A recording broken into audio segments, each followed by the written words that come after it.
Yo, hi guys, hi everyone, hi TikTok Philippines, hi Philippines.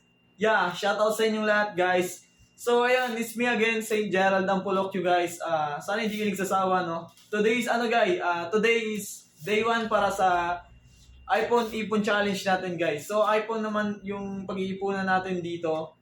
Bali magiging dalawa na yung Ipon Challenge natin guys. So ngayon sa iPhone. So itatry natin na makuha hanggang December kung kaya.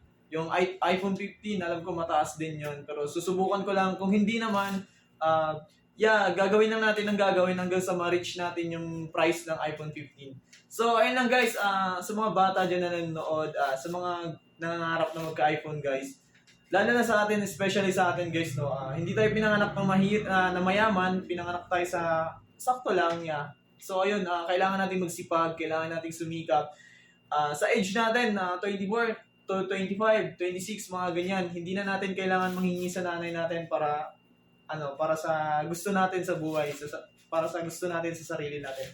So, try to guys, mag-work din kayo. So, ayun no, try nyong mag-work. So, wag lang kayo magmamadali, be patient, and yeah, sabay-sabay tayong maging tawag nito, work, sabay tayo mag-work ng hard. So, hard work tayo dito. sorry guys.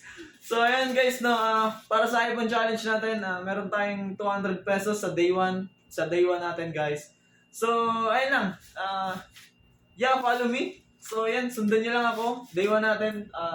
Today is July 9, 2024 para sa iPhone challenge natin. So, ayun lang guys. Again, I'm your Kuya Saint Gerald ang Polokyo. Sana ma-motivate ko kayo and sana sundan nyo rin ako para sa mga gusto dyan. Yeah, let's go. Gawin natin to and sana makaya natin lahat. And God bless lagi. Pray lang kay God. Gumawa ng mabuti. Huwag mong lamang, huwag mong daya. So, ayun yung lagi, no? Be honest lang lagi. So, ayun. And then be good, be kind sa mga nakasalumuha mo and sa mga nakakasama mo. So, ayun lang guys. So, hindi ko na makabahin to. Babay na kasi 2 minutes na. Baka magsawa na kayo, no? Ang dami nang pinapakinggan sa akin. So, ayun lang. And mabuhay and bye-bye.